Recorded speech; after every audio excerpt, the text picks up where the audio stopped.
Here we go. Actor Jussie Smollett said he was the victim of a savage, racist, homophobic attack. Now his story seems to be, let us say, unraveling, and the entire attack may turn out to be a stunt arranged by the actor himself. We'll have all of that soon, right from Chicago, plus an appearance on this show by Tucker himself. Don't ask me how we pulled that off. But first, President Trump has pulled the trigger, declaring a national state of emergency on the southern border in order to fund and build a wall and other things. How did it happen, and how will the emergency work? Washington correspondent Kristen Fisher is all around the madness, and she's here to unwind it all for us. Kristen. Hey, Brian. Well, this emergency declaration is only a few hours old, but already the ACLU says that it will sue President Trump, and the House Judiciary Committee has launched an investigation. Democrats on the committee sent a letter to President Trump tonight saying that we believe your declaration of an emergency shows a reckless disregard for the separation of powers and your own responsibilities under our constitutional system. By fabricating an emergency order to bypass the political process for allocating a budget, you appear to be abusing both this trust and your own oath of office. But President Trump predicted all of that when he announced the emergency declaration in the Rose Garden earlier today. The order is signed, and I'll sign the final papers, and we will then be sued, and they will sue us in the Ninth Circuit, even though it shouldn't be there, and we will possibly get a bad ruling, and then we'll get another bad ruling, and then we'll end up in the Supreme Court, and hopefully we'll get a fair shake, and we'll win in the Supreme Court. Now, the declaration will give President Trump about $8 billion to build his border wall. The White House says its attorneys have spent weeks going through the ins and outs of an emergency declaration to ensure that President Trump is on solid ground, and they believe he is. But some Republicans believe it's an abuse of executive power and could set a bad precedent. So this is going to be hashed out in court and in Congress for quite some time. But at least Washington has avoided another government shutdown, Brian. That was set to start in just about 4 hours if they hadn't reached a deal. Right. Brian? And I just love the way the president went through that, because he basically outlined what we're going to be covering and how we're going to be covering it over the next year or so. Kristen, thanks so much. He did. Thanks. All right. Meanwhile, the president vowed that his national emergency will get the job done and halt the decades-long crisis at the border. We're going to be signing today and registering national emergency because we have an invasion of drugs, invasion of gangs, invasion of people, and it's unacceptable. So we have a chance of getting close to $8 billion. Whether it's $8 billion or $2 billion or $1.5 billion, it's going to build a lot of wall. We're getting it done. Well, he got a green light for at least 55 miles of wall, and then we'll see about the $8 billion. He'll get you a lot more. But CNN's Jim Acosta accused the president of conjuring up a broken border crisis out of thin air. Let me just ask you this. What do you say to your critics who say that you are creating a national emergency, that you're concocting a national emergency here in order to get your wall? I asked the angel moms, what do you think? You think I'm creating something? Ask these incredible women who lost their daughters and their sons. Okay. They were there with pictures of their loved ones. What an answer. What a comeback. Why does the president keep calling on him? Well, that's the consensus. The media and of the left, despite millions of illegal immigrants, despite the mess of the border, they think the president made it up. And our border is just fine. The president of the United States is going to declare a national emergency on our southern border. But I have to tell you, it doesn't look like an emergency from where I'm standing. It's not an emergency, what's happening at the border. A national emergency to solve his manufactured crisis. We don't have a national emergency. That's just not true. There is no national emergency. There is no national emergency. Right. There's just simply no emergency there. What are we, stupid? A manufactured emergency. Really? Well, the Migration Policy Institute estimates that 827,000 of the 11 million here illegally are convicted criminals. That's a total of 7%. Not 1% should be in the country. Mark Morgan is a former head of the Border Patrol, and he's heard the rhetoric, but he knows the reality. Mark, is the president making up an emergency?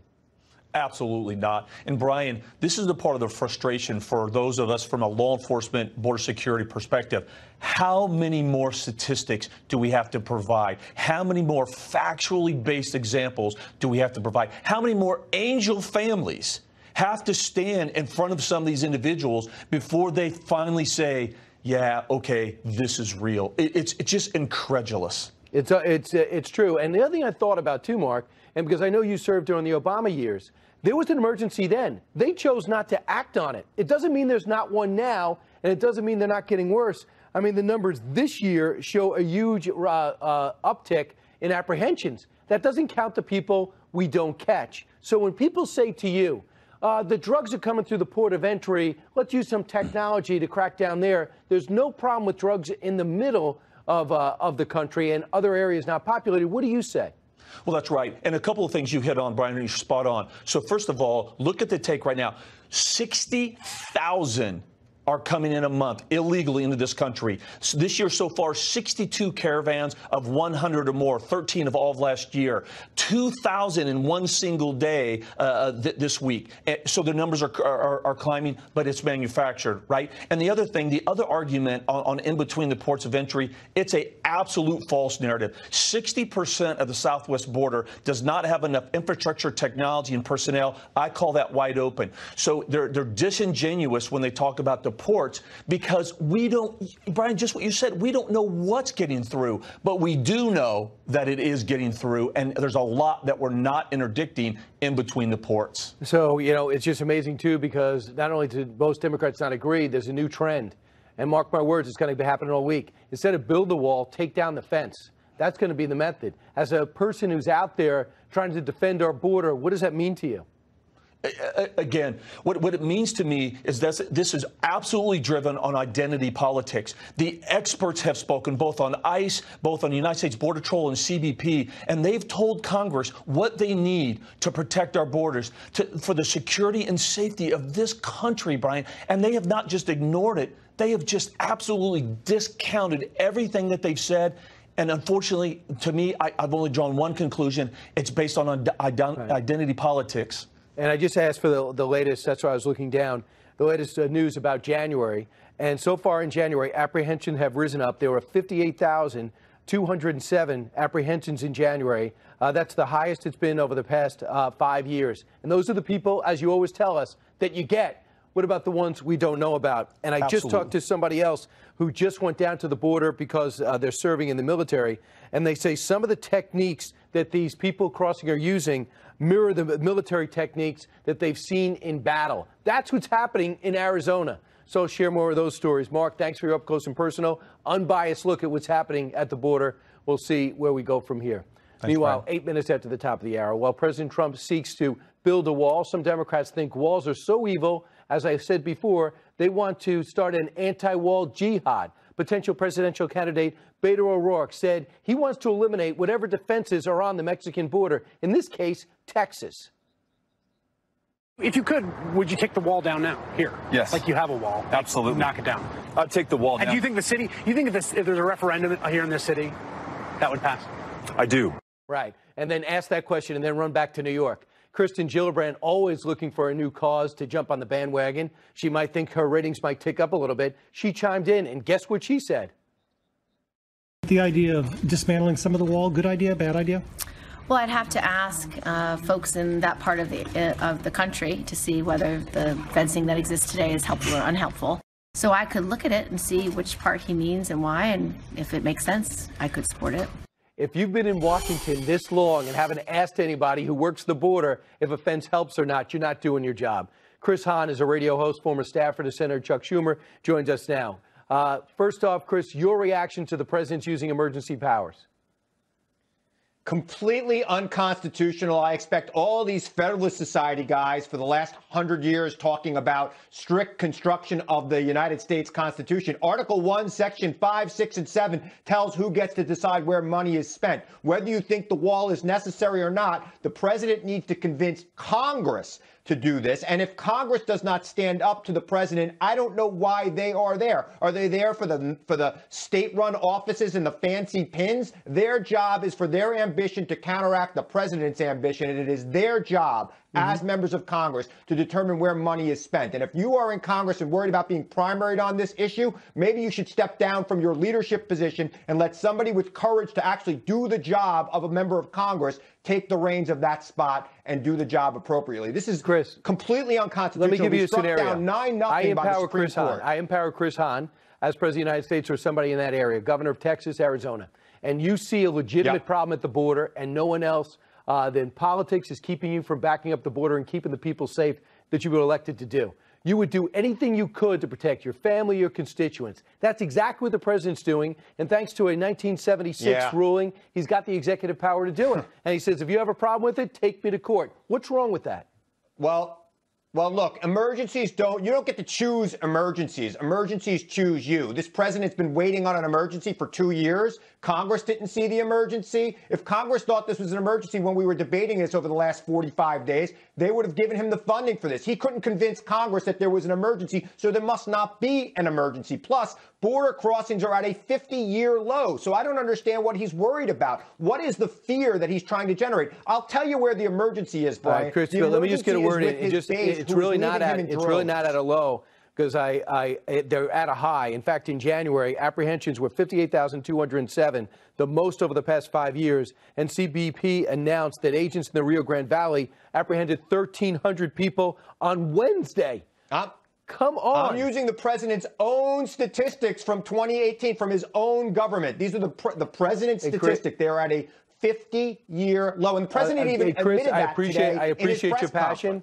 But I think you should ask yourself why President Obama wasn't taking more of an urgency, less than you should ask why is President Trump doing it now. This is not about President Obama. This is about the President of the United States violating the Constitution of the United States. We're going to see. He's got $8 billion, and all he wants to do is spend it to keep Chris Hahn safe on Long Island. That's all. Chris, thanks so much. We want to keep MS-13 out of your neighborhood because we know it's miles away from my house and your house. Meanwhile, Tucker's back after the break. President Trump's re-election odds, by the way, look kind of dicey for some, but could he be getting a big boost from Democratic radicalism? That story debated next.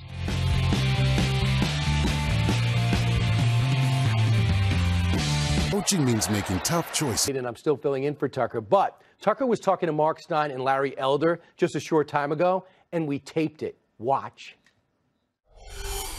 Amazingly, the 2020 election cycle is in full swing at this point. Virtually every notable Democrat really in the world has already jumped in. President Trump looked vulnerable a couple of months ago, maybe even doomed to defeat, and that was, of course, the lure that got them into the race. But things have changed a lot in the last 2 months. The Democratic Party's own wokeness has been the real factor. Watch. An agency like ICE, which repeatedly and systematically violates human rights, does not deserve a dime. This administration and this president are truly morally corrupt. When your son looks at you and says, "Mama, look, you won," bullies don't win. And I said, "Baby, they don't, because we're going to go in there and we're going to impeach them." So what would happen if the least balanced, most extreme members of the Democratic Party took over? Well, the president couldn't have scripted better.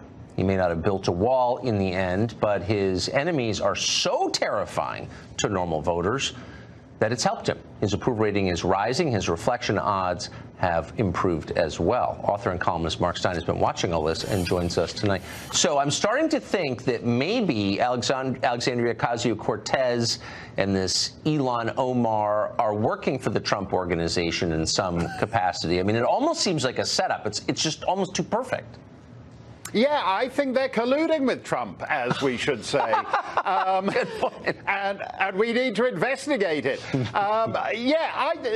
Basically, what is going to happen now is that the trajectory in the Democrat side of the field is that they're all going to drive each other even more woke. So you'll think that Elizabeth Warren is woke, and she'll make Kamala Harris even more woke. And in the end, they'll even succeed in woking Joe Biden. And they're all going to be made super hyper woke. Federal officials, policemen in effect, have discussed using the 25th Amendment because they think President Trump is mentally ill. And as Alan Dershowitz said, that's a judgment that should be made by doctors or secretaries or chiefs of staff, anyone, in fact, but a police agency.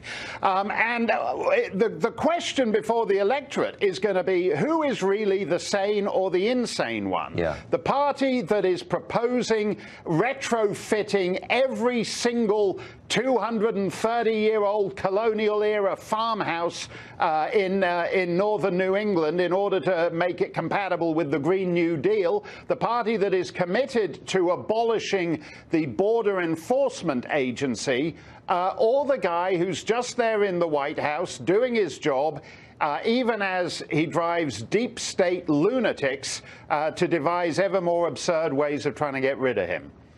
So you've got to wonder if there aren't big parts of the Democratic Party, even the Democratic Party, who are going to look at people like this screaming on CNN all day and think, you know what, this is too much for me. I mean, they could potentially break their party in half. Yes, I think so, because if you look at what happened last time, they had a problematic and frankly rather unlikable candidate proposing relatively centrist or left of center policies in Democrat terms. This time round, you are going to have candidates who are taking extreme leftist positions. And the risk, of course, is, as with what happened to Ilhan Omar, that in crude identity politics terms, they check all the boxes, they do all the virtue signaling, so they seem kind of nice. And then you read 3 or 4 of their tweets and you realize, actually, this person isn't nice. And I think that's a real danger for the Democrats. Whereas Trump, by comparison, plays a sort of thug and a bully, and he tweets up a storm. But he's actually not unlikable in the same way that some of these Democrats are revealing. Well, and his policies are basically moderate, which nobody ever says, but it's true. Yeah, no, that's absolutely right. Yeah. He's relatively centrist on that stuff. For sure, by the standards of 2 years ago. Anyway, Mark Stein, thank you very much for that. Appreciate it. Thanks a lot, Tucker. Well, here's an update to a story we spent a lot of time talking about. The U.S. news media, as you remember, immediately seized the chance to brand a group of high school boys from a Catholic school in Kentucky, Covington, as villains, bigots who are targeting people on the basis of skin color. Well, it soon emerged that not only wasn't true, it was the opposite of what happened. But it didn't matter. Journalists continued to use their power to browbeat and bully the high school kids. Here's one among many examples. Do you feel from this experience that you owe anybody an apology? Do you see your own fault? Have you looked at that video and thought about how it felt from the other's perspective? In other words, there were a lot of you, a handful of the others. There's something aggressive about standing there, standing your ground. Something aggressive about standing there. And journalists weren't the only ones to make that point. The Covington students' own Catholic bishop condemned them as well. Now, that bishop has apologized for what he said. He's admitted that he was bullied into denouncing the boys and that he never even looked at the evidence about what they did. Larry Elder's radio show host from Los Angeles. We're always happy to have him on the show. He joins us tonight.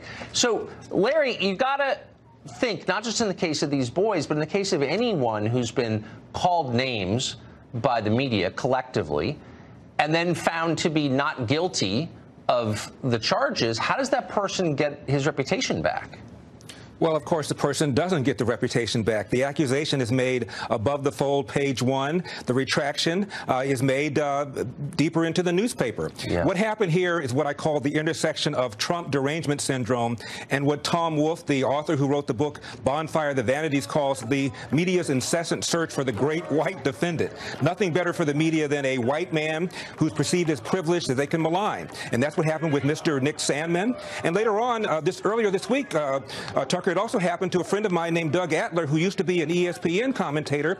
2 years ago, did a match involving Serena Venus Williams, used the term guerrilla tactics, not Gorilla, but guerrilla as in guerrilla tactics.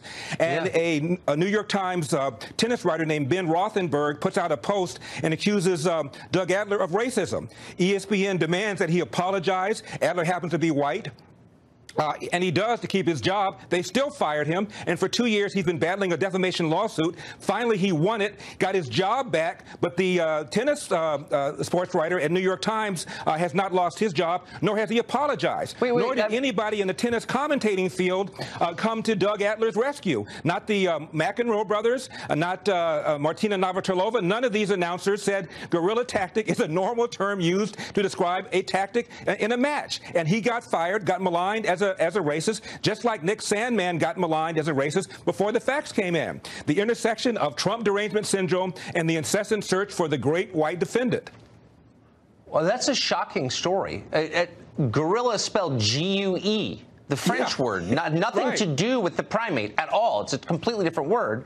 Nothing. And he gets fired. And Tucker, when ESPN approached him, he said what you said. He said, I didn't say gorilla as an animal. I said gorilla as in tactic. And they still fired him after he apologized. My goodness. Talk about hysteria. This is mass hysteria. It fit the script. This young man in D.C. was wearing the mega cap. He committed also the sin of being born white. And he was privileged. And so the media just ran with that, just as they ran with the story about Doug Adler. It's outrageous.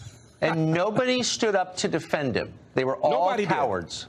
They just looked at their shoes. One tennis commentator did, named Rami Koenig. He is a South African commentator. Outside of that, nobody did. And Venus Williams could have stopped this in 5 seconds. I know she's busy, but my goodness, she could have stopped it in 5 seconds had she wanted to. Instead, she wouldn't comment. She just let him twist in the wind. And wreck the man's life and reputation. Right. And by the way, Tucker, he had a heart attack. His cardiologist said his heart was fine before the stress of being called an international racist for 2 years. And now he's gotten his job back with a settlement, but no apology. You know, there really aren't many brave people left, which is part of the problem. You are definitely one of them. Larry Elder. Well, thank you. It's always a blessing to have you on the show. Thank you very much. My pleasure. Great conversation. Meanwhile, straight ahead, Andrew McCabe now admits the Department of Justice considered bureaucratically overthrowing the Trump administration and tossing the president out. That story's next. They want to amend some of it. We also have breaking news on the Jussie Smollett investigation, plus more of Tucker, who's never been better.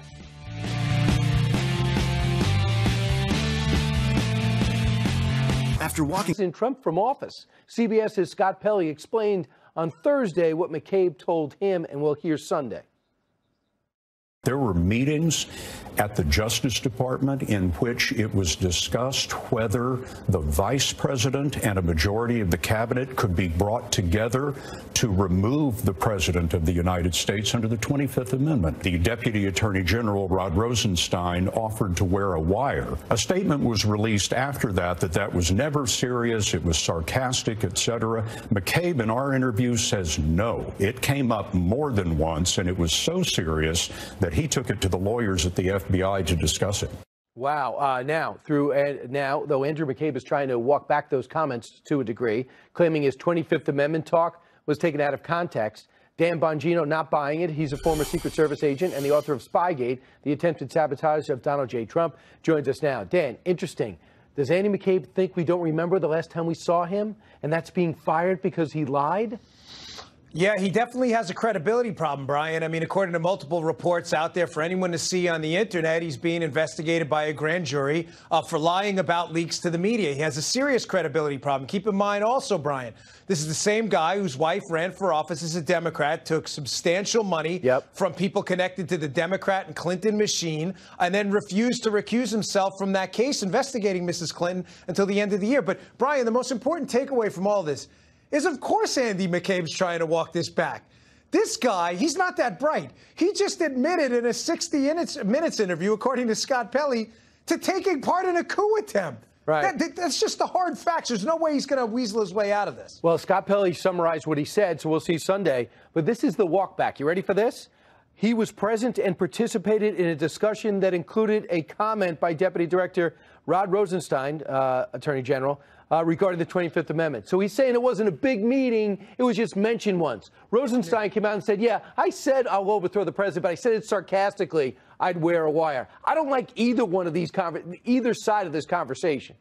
Yeah, I don't know about you, Brian, but when I go to dinner with my friends, I don't just casually bring up like, hey, you want to go rob a bank? Oh, don't worry, I was just kidding. Like, there's some things as the deputy director of the FBI. Let me just give him like a pro tip, right? It's probably not a good idea from a former federal agent. Granted, I wasn't the deputy director of the Secret Service, but probably not a good idea to hit the 25th Amendment. In other words, removing a president from office for an obviously nonsensical reason, some physical incapacitation. This guy, Brian, make no mistake. He was this was the discussion of a soft coup. There is no other way around this. I don't know if he's just not that bright, and he said this to Scott Pelley, not realizing what he was admitting to, but it's clear to me now that Rosenstein and him have a lot of culpability in this. Rosenstein with the FISA, McCabe admitting, by the way, on the record that the case wouldn't have existed without the dossier, and they're both essentially two guys who have culpability sitting in two separate rooms being interviewed by law enforcement who are trying to be the first to rat on each other to get the best deal. And he admitted he started an obstruction of justice probe before Robert Mueller was even in the picture, and he did it to make sure the counterintelligence operation wasn't shelved with his firing after Comey was fired. Really? So to stop you were fearful of a counterintelligence investigation stopping, so you started an obstruction of justice, and then you got fired anyway. My head's spinning, but all I know is this president's being hampered by an investigation that just won't go away. Dan, yeah. I want to talk to you Monday after we see the entire thing. Is that all right? Yeah, listen, Brian, of all the players in this, McCabe is, I believe, the one with the most culpability. Remember, he was involved in the Clinton investigation and the Crossfire Hurricane one, and he's got that issue with his wife running for office, too. He's got a lot of culpability here. Big trouble for McCabe. This is why Dan Bongino is one of the best people to talk to about this case. Dan, thanks so much. Thanks, buddy. I appreciate it. And now you have a great weekend. Meanwhile, coming up now, actually, we're not going to take a break. I want to go to this story right now. A surprise development happened just as we were walking into studio. Former NFL quarterback Colin Kaepernick has settled his lawsuit with the National Football League. Kaepernick sued the league last year, claiming 32 teams colluded to keep him off the NFL roster because he was taking a knee during the national anthem. Now, we don't know many details about the settlement, but Kaepernick had previously signaled that only a lucrative financial payout will convince him to drop the suit. What does this mean, and what does it mean for Kaepernick's future? He's 31 years old. You would have to think he could still play if he wants. Fox News contributor, she used to be at ESPN, where she thrived there, Britt McHenry, with a rich sports background. Britt, Michael Freeman, a respected NFL reporter, is reporting, get this, that he's getting $60 million. What does that tell you? It tells me, Brian, that money will make a problem go away, or it will make a social justice warrior really happy and really rich. But I have to tell you, I did a little reporting of my own. I reached out to an NFL source of mine, an NFL agent, who said he would be shocked if that was the number. He expects it to be much lower than that. Of course, Kaepernick's attorney might be the one leaking this because they want to set a precedent for future cases. But it really makes me scratch my head, because you have to factor in, it's not just Colin Kaepernick, it's Eric Reed, who just signed, Brian, with Carolina. A 3-year deal, yes, with the Carolina Panthers for $22 million.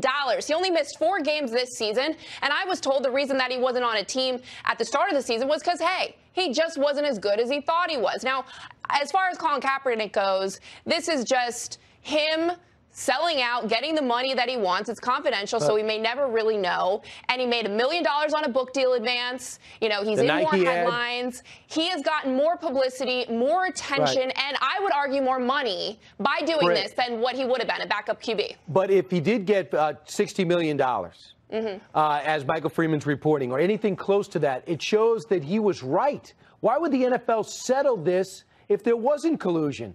I think I have to suspend disbelief to think that 32 teams would decide not to hire a quarterback they thought he could help, that they could help win. I can't believe this collusion would happen, but I'm left to that conclusion if that money is correct. Well, we saw the commissioner, Roger Goodell, answer questions at the Super Bowl media week, and was very uncomfortable. This is to make it go away. They want this problem to go away, and that's essentially what they got. Britt McHenry, thanks so much. Thank you. I'll continue to watch you on Fox Nation everywhere else. Meanwhile, Tucker's back after the break, this time with the final exam. Can you do better than the great Lauren Blanchard as she goes for her 8th win in a row? Many didn't think it was possible. Now you can take a wide shot. Once again, as Fox correspondent Lauren Blanchard, no fewer than 7 opponents have been buried by Blanchard, 2 below the all-time record. Her latest challenge is chief congressional correspondent Mike Emanuel, who, like Lauren Blanchard, is beloved in this bureau here in Washington. I'm not sure if it's a fair matchup or unfair. Breathing through your nose, trying to establish calm. Thank you. You brought me in to be slaughtered. Thank you very much. Not at all. I'm sure you'll do great. Now, I know you both know the news, rather the rules, but I'm going to repeat them for those just tuning in. Hands on buzzers. I ask the questions. The first one to buzz gets to answer the question. You have to wait till I finish asking before you answer. You can answer once I acknowledge you by saying your name. Every correct answer is worth a single point. If you get one wrong, you lose a point. Best of 5 wins. Are you ready? I hope so. Sure. You look so resigned. I think you can do this. Mike Emanuel, I think you can. Okay, question 1. In a new interview, which 2020 hopeful said that marijuana legalization would be good since it gives, quote, a lot of people joy? Lauren Blanchard. It's Kamala Harris. Kamala Harris. Did Kamala Harris say weed brings joy? I believe we need to legalize marijuana. Have you ever smoked? I have. Okay. Like And I inhaled. I did inhale. Listen, I think that it gives a lot of people joy, and we need more joy. Yeah, doesn't make the population sad or passive or anything. But you knew the answer. Yes. You're probably not a weed smoker if you knew that.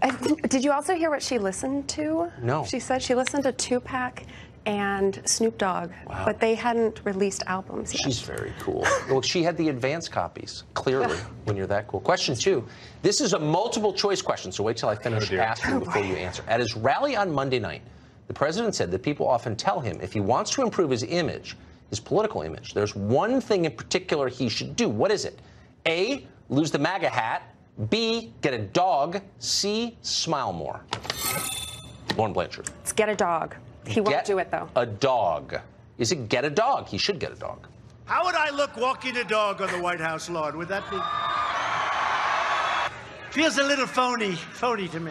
A lot of people say, oh, you should get a dog. Why? It's good politically. I said, look, that's not the relationship I have with my people. Okay. Can we just check to make sure my button's working? Actually, our producer has Lauren Blanchard's streak has been so, I'm not going to say controversial, but so unusual. Yes. Not missed a single question that our producer, Justin Wells, has come down from New York to supervise. And I'm not making that up. I feel better having him in here. He's here. He's here. It's unbelievable what she's done. Okay, question 3. Speaking of dogs, the 143rd Westminster Dog Show was held this week. A wire fox terrier won Best in Show. What is his name? Lauren. It's King. And the reason I know that is we have a wire fox terrier, so my mom sent out a text message about it this morning, making sure we knew that this jaw's open. Can that be right? Does she know the name of the dog that won the Westminster Dog Show? Is it King? Ultimately, the top prize at the Westminster Kennel Club Dog Show going to the top terrier, appropriately named King, a 3-year-old wire fox terrier. My mom literally texts this out at like 7 a.m. to everyone in my family. Can this be an eject button? I don't know. All I know is I think I like dogs as much as anyone on earth, and I did not know the answer to that. So that's impressive. Okay, here's another multiple choice question. On Tuesday, we celebrated the birthday of our 16th president, Abraham Lincoln. How many years ago was he born? Was it 200, B, 210, C, 220? Mike Emanuel. 220? Was it 220? He says with no confidence. By the way, today is Abraham Lincoln's birthday. Is it? Yeah, you're right. You're right. He was born on this date in 1809. And by the way, if I could steal Ainsley's line, Abraham, I'm glad you were born. That was an impossible question. Yeah. But game of you to try. I am -1. No, that's okay. By the way, it's Lauren Blanchard, so this doesn't even, we're not even going to put this on the record books because it's, it's foregone. Okay, question 5. Final question. Police in Houston, Texas received an unusual call this week from a man they thought was hallucinating. The man called to tell them he had entered an abandoned home to smoke marijuana and found what kind of wild jungle cat inside the house? Lauren Blanchard. It was a caged tiger. Come on now. It was. Was it